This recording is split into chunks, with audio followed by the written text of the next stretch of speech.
So mga master, gagawa natin ng isang inverted tulip, no, para sa ating latte art skill enhancement. So kailangan natin guys ng ating enhancement sa araw-araw. So tara na guys, let's go.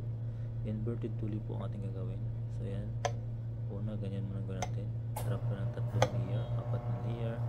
Tapos sa backside naman, yan, i-reverse mo lang siya. So yan yung tawag na inverted tulip. Pagkatapos niyan mga master, ang ating iinumin yan, no, i-drink natin para hindi siya masayang.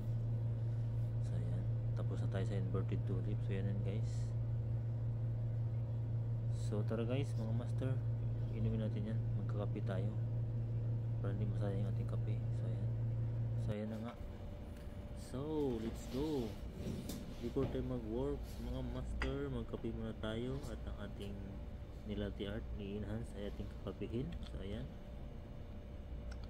wow, sarap, yummy.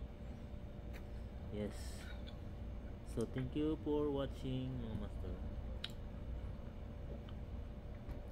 Mabo.